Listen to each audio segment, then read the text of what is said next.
Capítulo 5. O estado de presença. Não é o que você pensa que é. Você continua falando que o estado de presença é a chave. Acho que compreendo a ideia mentalmente, mas não sei se alguma vez vivenciei esse estado. Imagino que seja. É do jeito que eu penso ou é algo completamente diferente? Não é o que você pensa que é. Não podemos pensar sobre a presença, nem a mente pode entendê-la. Compreender a presença é estar presente. Faça uma experiência rápida. Feche os olhos e diga: imagino qual será o meu próximo pensamento. Depois fique bem alerta e espere pelo próximo pensamento. Haja como um gato espreitando o buraco do rato. Que pensamento será que vai sair do buraco do rato? Experimente já. E aí? Tive de esperar bastante tempo até que surgisse um pensamento. Exatamente. Enquanto estamos num estado de presença intensa, estamos livres do pensamento. Estamos quietos, embora estejamos alerta. No instante em que a consciência desce abaixo de um certo nível, os pensamentos surgem aos borbotões. O ruído mental volta a aparecer e perdemos a serenidade. Estamos de volta ao tempo.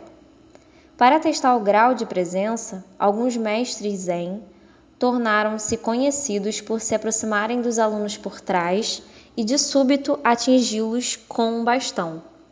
Que susto!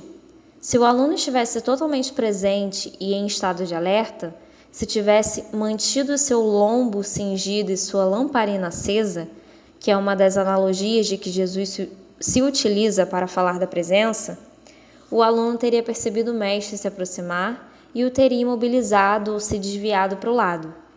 Mas se o aluno fosse atingido, isso significaria que estava mergulhado em seus pensamentos, o que quer dizer ausente, inconsciente. Para nos mantermos presentes no dia a dia, ajuda muito estarmos profundamente enraizados dentro de nós.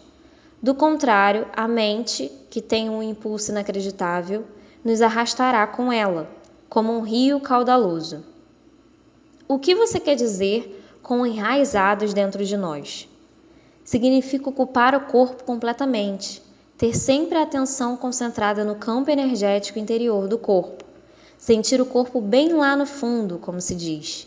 A consciência do corpo nos mantém presente, ela nos dá uma base firme no agora. Ver capítulo 6. O sentido esotérico de espera. Num certo sentido, o estado de presença poderia ser comparado à espera. Jesus empregou a analogia da espera em muitas de suas parábolas.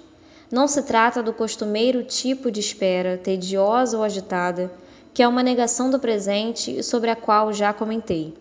Não é uma espera na qual a atenção fica focalizada em algum ponto do futuro e o presente é percebido como um obstáculo indesejável que nos impede de alcançar o que desejamos.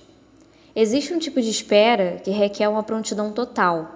Alguma coisa pode acontecer a qualquer momento e, se não estivermos absolutamente acordados e calmos, vamos perdê-la. Esse é o tipo de espera da qual Jesus falou. Nesse estado, toda a nossa atenção está no agora. Não há nenhum espaço para fantasias, pensamentos, lembranças, antecipações. Não há tensão nem medo, apenas uma presença alerta. Estamos presentes com todo o nosso ser, com cada célula do corpo. Nesse estado, o você, que tem um passado e um futuro, em outras palavras, a personalidade, dificilmente está ali. E mesmo assim, não se perdeu nada de valor. Você ainda é essencialmente você. Na verdade, você é muito mais inteiramente você do que jamais terá sido, ou melhor, somente agora você é verdadeiramente você. Seja como um servo esperando pelo retorno do seu Senhor, diz Jesus. O servo desconhece a que horas o Senhor vai chegar. Então fica acordado, vigilante, aprumado e sereno para não perder a chegada do patrão. Em outra parábola, Jesus fala das 5 mulheres descuidadas, inconscientes, que não tinham levado azeite suficiente, consciência, para manter as lâmpadas acesas, ficar presente. E assim perderam a chegada do esposo, o agora, e não participaram das bodas, iluminação. Essas 5 fazem um contraste com as 5 mulheres prudentes que tinham azeite, fique consciente. Nem mesmo os homens que escreveram esses evangelhos compreenderam o sentido dessas parábolas e assim os primeiros mal-entendidos e distorções surgiram enquanto eles estavam escrevendo. Com as interpretações equivocadas, perdeu-se completamente o sentido real. Essas parábolas não são sobre o fim do mundo, mas sobre o fim do tempo psicológico. Elas apontam para a transcendência da mente e para a possibilidade de se viver num estado inteiramente novo de consciência. A beleza nasce da serenidade da sua presença. O que você acabou de descrever é algo que acontece comigo ocasionalmente por breves momentos quando estou só e em meio à natureza. Sim, os mestres Zen usam a palavra Satori para descrever um momento de insight, um momento de mente vazia e presença total. Embora Satori não seja uma transformação duradoura, agradeça quando ele surgir, porque terá uma amostra da iluminação. Isso já pode ter acontecido muitas vezes sem que você soubesse o que significava e como era importante. A presença é necessária para tomarmos consciência da beleza, da majestade, do aspecto sagrado da natureza. Você alguma vez contemplou o espaço infinito em uma noite clara, entarrecido por sua calma absoluta e incrível vastidão? Já escutou de verdade o som de um riacho numa montanha na floresta? Ou o som de um melro ao cair da tarde em um tranquilo dia de verão? Para perceber tudo isso, a mente tem que estar serena. Você tem de se despojar por um momento da sua bagagem pessoal de problemas, do passado e do futuro e também do seu conhecimento. Do contrário, você olhará, mas não verá, ouvirá, mas não escutará. Estar totalmente presente é fundamental. Existe algo mais sobre a beleza das formas externas, algo que não pode ser nomeado, que é inefável, uma essência profunda, interna e sagrada. Onde quer que exista a beleza, essa essência interior brilhará de alguma forma. Ela só se revela quando estamos presentes. Será possível que essa essência sem nome e a sua presença sejam coisas idênticas e uma coisa só? Será que a essência estaria lá sem a sua presença? Vá fundo nisso, descubra por si mesmo. Quando você vivenciou esses momentos de presença, provavelmente não percebeu que por breves instantes esteve em um estado de mente vazia. Isso aconteceu porque o espaço entre esse estado e o fluxo de pensamentos era muito estreito. O seu Satori pode ter demorado só uns segundos antes que a mente surgisse, mas ele esteve lá. Do contrário, você não teria vivenciado a beleza. A mente não pode reconhecer nem criar a beleza. Por alguns segundos, enquanto você esteve completamente presente, aquela beleza ou algo sagrado esteve lá. O pequeno espaço, sua falta de vigilância e a falha no estado de alerta impediram que você visse a diferença fundamental entre a percepção, a consciência da beleza sem pensamento e a nomeação e interpretação disso como um pensamento. O espaço de tempo foi tão pequeno que pareceu ser um simples processo. No entanto, a verdade é que, no momento em que o pensamento surgiu, tudo o que lhe restou foi uma lembrança dele. Quanto maior for o espaço entre a percepção e o pensamento, mais profundos seremos como seres humanos, ou seja, mais conscientes estaremos. Muitas pessoas estão tão aprisionadas em suas mentes que a beleza da natureza não existe para elas. Podem dizer que flor linda, mas é apenas um rótulo mental mecânico. Como elas não estão serenas, não estão presentes, não veem a flor de fato, não sentem a sua essência do mesmo modo que não conhecem a si mesmos, não sentem a sua própria essência interior sagrada. Como vivemos em uma cultura dominada pela mente, a maior parte da arte moderna, da arquitetura, da música e da literatura é desprovida de beleza, de essência interior, com raras exceções. A razão é que as pessoas que criam essas obras não conseguem livrar-se das suas mentes nem mesmo por um minuto. Portanto, nunca estão em contato com aquele lugar interior onde se originam a verdadeira criatividade e a beleza. A mente pode criar monstruosidades e não só nas galerias de arte. Olhe para as nossas paisagens urbanas e terrenos baldios em zonas industriais. Nenhuma civilização jamais produziu tanta feiura. vivenciando a consciência pura. Presença é o mesmo que ser? Quando tomamos consciência do ser, o que de fato acontece é que o ser se torna consciente de si mesmo. Quando o ser toma consciência de si mesmo, isso é presença. Como o ser, a consciência e a vida são sinônimos, podemos dizer que a presença significa consciência se tornando consciente de si mesma, ou a vida tomando consciência de si mesma. Mas não se apegue às palavras e não se esforce para entendê-las. Não há nada que você precise entender antes de conseguir se tornar presente. Compreendo o que você acabou de dizer, mas isso parece implicar que o ser, a realidade transcendental definitiva, ainda não está completo e que está passando por um processo de desenvolvimento. Será que Deus precisa de tempo para um crescimento pessoal? Sim, mas somente se visto da perspectiva limitada do universo manifesto. Na Bíblia, Deus declara: Eu sou o Alfa e o Ômega, eu sou aquele que está vivo. No reino eterno em que Deus habita, que também é a nossa casa, o começo e o fim, o Alfa e o Ômega, são uma unidade, e a essência de todas as coisas que existem e existirão está eternamente presente na forma de um estado não manifesto de unidade e perfeição, totalmente além de qualquer coisa que a mente humana possa vir a imaginar ou compreender. Entretanto, em nosso mundo de formas aparentemente separadas, a perfeição eterna é um conceito muito difícil de imaginarmos. Aqui, até mesmo a consciência, que é a luz emanando da fonte eterna, parece estar sujeita a um processo de desenvolvimento, mas isso se deve à nossa percepção limitada. Não é isso o que acontece em termos absolutos. Ainda assim, vou continuar a falar por um momento a respeito da evolução da consciência em nosso mundo. Todas as coisas que existem têm um ser, têm uma essência divina, têm algum grau de consciência. Até mesmo uma pedra tem uma consciência rudimentar, do contrário não existiria e seus átomos e moléculas se dispersariam. Tudo está vivo. O sol, a terra, as plantas, os animais, as pessoas, todos são expressões da consciência em níveis variáveis, a consciência se manifestando como forma. O universo desponta quando a consciência toma um corpo e uma forma, formas abstratas e formas materiais. Olhe para as milhões de formas de vida só neste planeta, no mar, na terra, no ar, e em seguida, como cada forma de vida se reproduz milhões de vezes. Com que propósito? Será que alguma coisa ou alguém está jogando um jogo com a forma? Isso é o que os antigos profetas da Índia se perguntavam.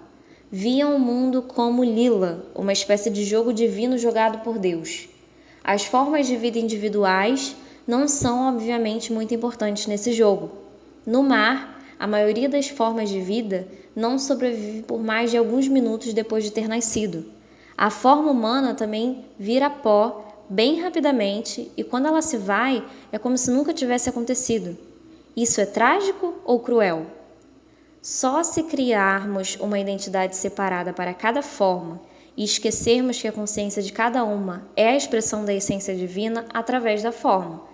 Mas você não sabe de verdade essas coisas até que vivencia a sua própria essência divina como pura consciência. Se um peixe nasce no seu aquário e você lhe dá o nome de John, escreve uma certidão de nascimento, conta-lhe a história da família dele e 2 minutos depois o vê sendo engolido por um outro peixe, isso é trágico. Mas só é trágico porque você projetou um eu interior separado onde não havia nenhum. Você se apoderou de uma fração de um processo dinâmico, uma dança molecular, e fez dela uma entidade separada. A consciência assume formas tão complexas para se disfarçar que acaba se perdendo completamente nelas. Nos dias atuais, a consciência está totalmente identificada com seu disfarce. Só se conhece como forma e assim vive com medo da destruição da sua forma física ou psicológica.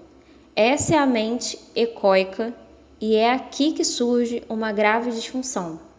Agora parece que alguma coisa deu errado em algum ponto ao longo da linha da evolução.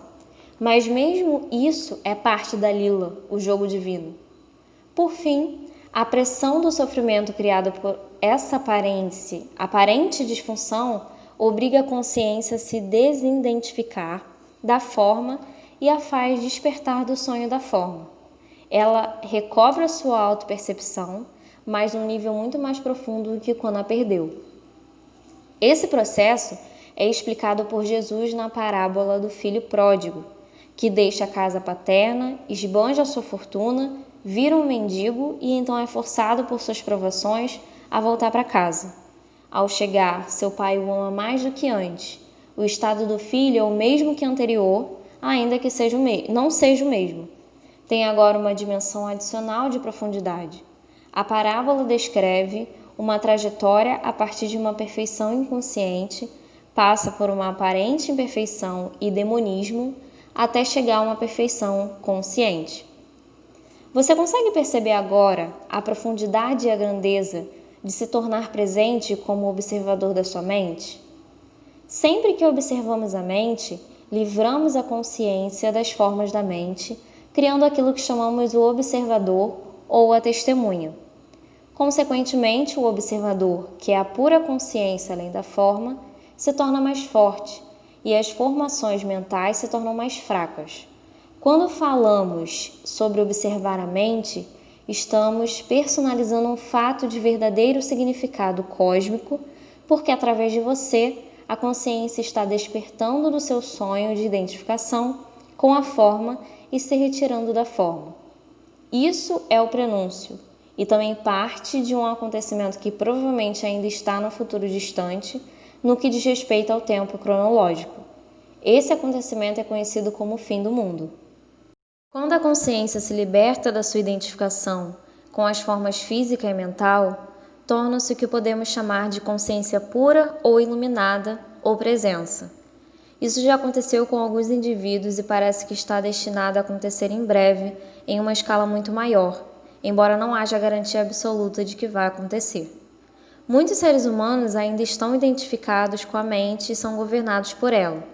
Se não se libertarem a tempo, serão destruídos por ela. Vão se ver envolvidos em confusões cada vez maiores, conflitos, violência, doenças, desespero, loucura. A mente se transformou em um navio que naufraga. Se você não pular, vai naufragar com ele. A mente egóica, coletiva, é a entidade mais perigosamente insana e destruidora que jamais habitou nosso planeta. O que você acha que acontecerá ao planeta se a consciência humana não se modificar?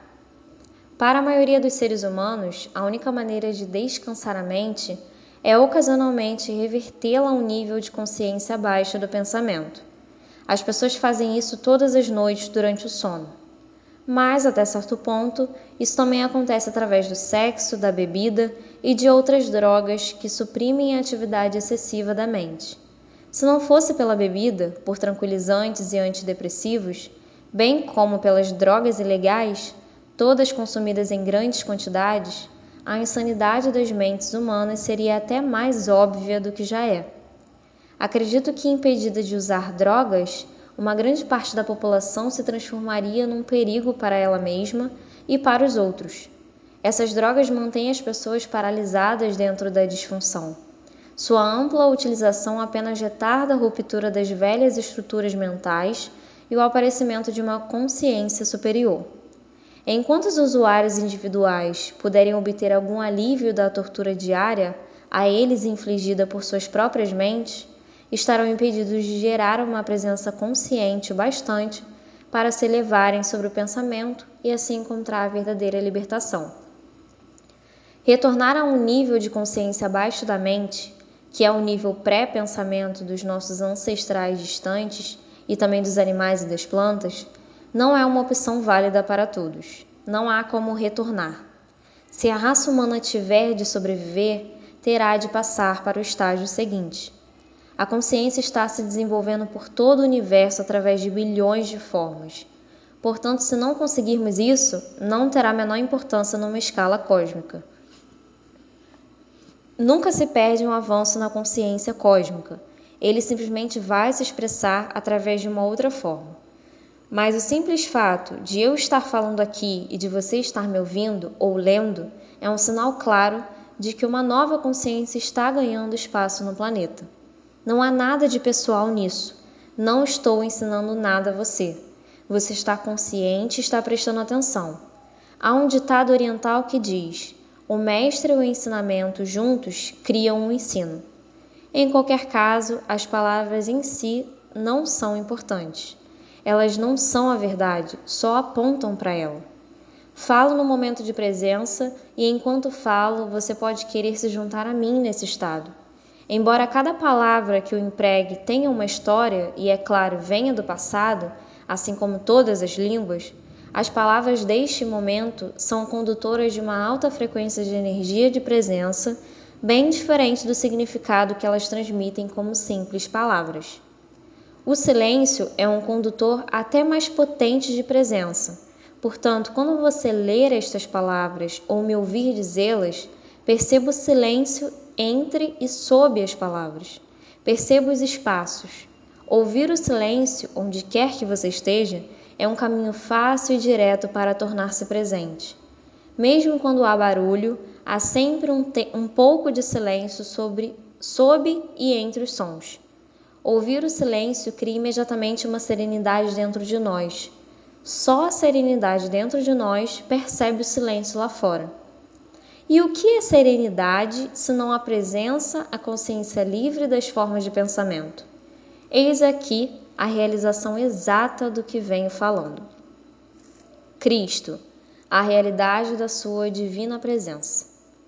Não se apegue a uma única palavra. Você pode substituir Cristo por presença se achar mais significativa. Cristo é a essência de Deus dentro de nós, ou o nosso eu interior, como às vezes é chamado no Oriente. A única diferença entre Cristo e presença é que Cristo remete à nossa existência divina, sem se importar se estamos ou não conscientes dela, ao passo que a presença significa a nossa divindade vigilante ou a essência de Deus. Se admitirmos que não há passado nem futuro em Cristo, poderemos esclarecer muitos mal-entendidos e falsas crenças sobre ele. Dizer que Cristo foi ou será é uma contradição. Jesus foi. Foi um homem que viveu há 2000 anos e exerceu a sua divina presença, a sua verdadeira natureza. Suas palavras foram: antes que Abraão existisse, eu sou. Ele não disse: eu já existia antes de Abraão ter nascido. Isso significaria que ele ainda estaria dentro da dimensão do tempo e da identidade da forma. As palavras eu sou, utilizadas em uma frase que começa no tempo passado, indicam uma mudança radical, uma descontinuidade da dimensão temporal. É uma afirmação ao estilo Zen de grande profundidade. Jesus tentou transmitir diretamente e não através de divagações o significado de presença, de autorrealização. Ele foi além da dimensão da consciência governada pelo tempo e penetrou no domínio da eternidade. Foi assim que a dimensão de eternidade surgiu neste mundo. A eternidade não significa tempo sem fim, mas sim tempo nenhum. Assim, o homem Jesus se tornou Cristo, um veículo de pura consciência. E qual é a própria definição de Deus na Bíblia? Será que Deus disse: eu fui e sempre serei? Claro que não. Isso teria conferido realidade ao passado e ao futuro. Deus disse: eu sou o que sou. Aqui não existe o tempo, só a presença. A segunda vinda do Cristo é uma transformação da consciência humana, uma mudança do tempo para a presença, do pensamento para a consciência pura, e não a chegada de algum homem ou de alguma mulher. Se Cristo estivesse para chegar amanhã, revestido de alguma forma externa, o que ele ou ela poderia nos dizer além de: eu sou a verdade, eu sou a divina presença, eu sou a vida eterna, estou dentro de você, estou aqui, eu sou agora. Nunca personalize Cristo. Não dê uma forma de identidade a Cristo. Avatares, mães divinas, mestres iluminados ou os pouquíssimos que realmente são, não têm nada de especial como pessoas. Como não tem de sustentar o ego, defendê-lo ou alimentá-lo são mais simples do que as pessoas comuns. Qualquer pessoa com um ego forte os olharia como insignificantes ou mais provavelmente nem os veria. Se você for atraído para um professor iluminado, é porque já existe presença bastante em você para reconhecer a presença do outro. Houve muitas pessoas que não reconheceram Jesus ou Buda, assim como há e sempre haverá pessoas que são levadas a falsos professores. Egos são atraídos por grandes egos. A escuridão não consegue reconhecer a luz. Portanto, não acredite que a luz está fora de você ou que ela só pode vir através de uma forma específica. Se só o seu mestre for a encarnação de Deus, quem é você então? Qualquer espécie de exclusividade é uma identificação com a forma, e a identificação com a forma significa o ego, não importa quão bem disfarçado ele esteja. Utilize a presença do mestre para ver um reflexo da sua própria identidade por trás do nome e da forma e para se tornar mais intensamente presente. Em pouco tempo você verá que não existe nenhum meu ou seu na presença. A presença é única. O trabalho em grupo também pode ser de grande utilidade para intensificar a luz da nossa presença.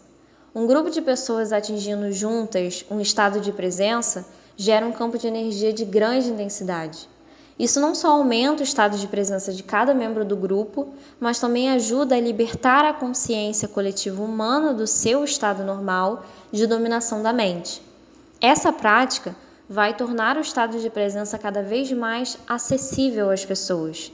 Entretanto, a menos que um membro do grupo já esteja firmemente estabelecido na presença e consiga sustentar a frequência de energia desse estado, a mente pode facilmente voltar a dominar e sabotar os esforços do grupo.